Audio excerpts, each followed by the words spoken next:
For it is written that in the last days, the Christ will return like a thief in the night, taking his true believers to his Father on high. This one event is known to Christians as the rapture, thus fulfilling the prophetic second coming. What if in this society, the greatest man who ever lived came back to the society as a man of color? How would he be treated? Action!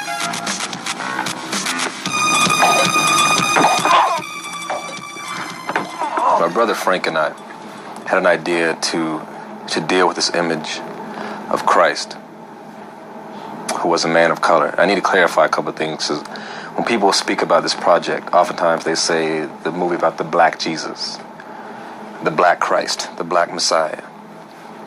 It's not any of those things. It's a movie of Christ, about the Messiah, about Jesus. Jesus comes back to earth, present day, to try to win a few more converts back, to try to win a couple more converts before the rapture, or when the Christians will go into heaven to meet their Lord. In doing that, he heals a young little girl, a little girl that was a paraplegic. She was crippled. Both of her legs were crippled. Shortly after, she's raped and beaten heinously, heinous crime. Automatically, the blame goes towards this man that appears as a Rastafarian black man with long dreadlocks, and he is automatically accused of this crime, put into like the depths of hell, which is the way we described it is this institution for the criminally insane. And while there, we play out the drama of a multi-personality where we can get several different ideas or mindsets of our society. We see the evils and the good of this earth as we know it.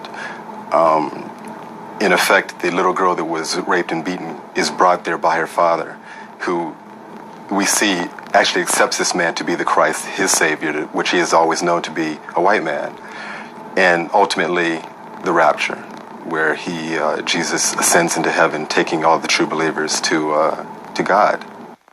See, what happens when you say a black Jesus or black Christ, it's a different kind of that we're playing make-believe with. It's like saying, this is a story about a black Santa Claus, as opposed to saying Santa Claus. You say Santa Claus and people know Santa Claus was white, with long beard. He was a big, chubby, fat guy. I always knew of Christ in my mind, in my heart, as being a man of color. So that's why it's important to clarify. This is a movie about Jesus. The whole vibe and how he wanted to present this interpretation was to say, this is our interpretation, and this interpretation is valid. It ain't about make-believe. It's valid. Now you can take it and run with it, you can take it and accept it, or you can reject it. But this is our interpretation. We believe him to be a Jew. Jesus was a rabbi. We're disagreeing with the hue of his skin tone, actually. That's the only disagreement on our part. We don't disagree that he was a Jew. He was a learned rabbi, a scholar, and he just happened to be of a darker hue in our belief. How in the hell are you supposed to be Christ? You as black as me. Come on, brother, come on. You know Christ wasn't no nigga. If you go to Israel this hour, you'll find that there are black Jews, many black Jews that you never see, and the media never covers them. So there are black Jews all over the world, actually. Get up the time! These witnesses don't over! That scene is so important to me personally, and it's so important to Christians, because there's nothing like the notion that you will see his face. And to see his face is just so impactful. It just shakes you, it violently shakes you when you see his face, when you hear his voice, that still small voice. But certainly the image of it was just a powerful, powerful time for me on the set to have that reveal of JC, of Jesus Christ, the Messiah. But you know, that's very biblical, because people who the world has thrown aside and the world has rejected, such as in Mark 5 with its parallels, the so-called Gerasene demoniac, It's a good classic representation of it. Anybody who reads Mark 5, verses 1 to 20 will see very clearly there that this man of the living in the tombs, bruising himself with stones, the minute that he sees Jesus come out of the boat and come upon the seas, he recognizes, even though the world, his family, everyone else says that he's crazy, there's still something left in him sane enough to identify with this Son of God as such. And I think that the film captures that in a wonderful way. And it helps again to indict us by the ways in which we allow the values of the world to alienate us from perhaps what are true and spiritual and divine values of being able to see Jesus for what he is, as a person of compassion and a person who sees beyond our faults and finds our needs and wants to make all of us as better people. In correcting the, like I said, the lie, you're also uplifting a great many minds of the collective consciousness, because us as a people, black men or black folks as a people, have been torn down for at least in the past especially in the past 300 or 400 years in our oppression. Because we have such a rich history through Egypt and just Africa. We were a very proud race, and it's only been in the past few hundred years that we've been torn down as a people. And that goes to today. I mean, it's almost like a conspiracy where the drugs have been put into our system, into our society, I should say, and to uplift the race with anything that we could, especially with the savior of the world, to be black, that's like the best uplifting you can get, that we can give to our people. And as black filmmakers, that's what we want to do. This film, The Second Coming, I find to be definitive upliftment of African American images in mass media. I would think of it more as a film to provoke thought, and a film to reaffirm those of us of color who feel we come from nothing or have nothing or are worth nothing.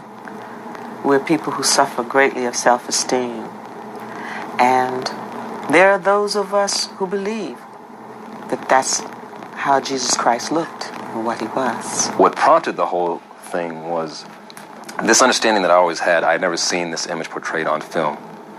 So Frank and I had talked about doing some kind of documentary about 2 or 3 years ago. We had talked about maybe taking a crew, a couple guys, go to Israel, show dark-skinned Jews of a darker hue. I'm getting into that in a second, talking about black Jews. What is black? That's a whole nother clarification. Talking to different rabbis, black rabbis, talking to Ethiopian Jews, talking to theologians here in the States. And so that was an idea, and it had been kind of circling around in our minds to do something like that. What sparked the whole thing was the Rodney King verdict. Not the beating, but when the verdict came down. And those police officers here in Los Angeles were found not guilty. I wanted to do something positive. I wanted to do something that would help and not hinder and not hurt. So out of that came this film, out of that frustration, out of that anger, out of that quiet fury. When we were discussing how we're going to portray this man, there were a couple of things that bothered me that I had never seen. Not to say it hadn't done, I just hadn't seen it. First of all, this image of this black man who was Christ. Secondly, I never saw Jesus laughing. I'm thinking, if God is love and this man is the Son of God, he's got to have a sense of humor. I mean, this man may have been cracking jokes. He was probably very funny. And we never see him laugh. So I said, that's definitely something I want to incorporate into the film. Seeing this man have a good time and just laugh. And the challenge was dealing with this heavy subject matter. How do we bring that up? Hello. Hello. I'm Emily. Jesus. I know. I wanted to incorporate a very physical side of Jesus. I mean, this man was a carpenter by trade. His father was a carpenter, and he too was a carpenter by trade. So he had to be very physical, and very seldom do we see him being physical. Oftentimes we see him being very frail and very divine and very serene. But I wanted to see him being physical, and that's why he put that scene in there where Ren is beating his head up against the wall. You see him run across the cell, and he hits Ren against the wall, and he bounces off the wall, and he tries to grab him, and then the film goes on. I won't go into the whole scene, but just these different elements I wanted to incorporate in the characteristics of this man, who was a man, who also was the Son of God. I think this film can make a difference because you're seeing Jesus Christ in a different way. And maybe some people will learn that maybe if he did come back and he was African American, what people would think about it. And maybe this film will let them see what would happen maybe and what good deeds he could do. The most interesting thing for me on this film happens to be behind the scenes. This film was made with and of a collective consciousness. It was really an ensemble. It was a collaborative effort. I was amazed to have so many black people give of themselves in a very narcissistic industry as creating a support system that was mind-boggling. I mean, it was unbelievable. Ordinarily, when you're on a film and you're about to shoot your close-up, you don't want anyone in your foreground to pull your focus.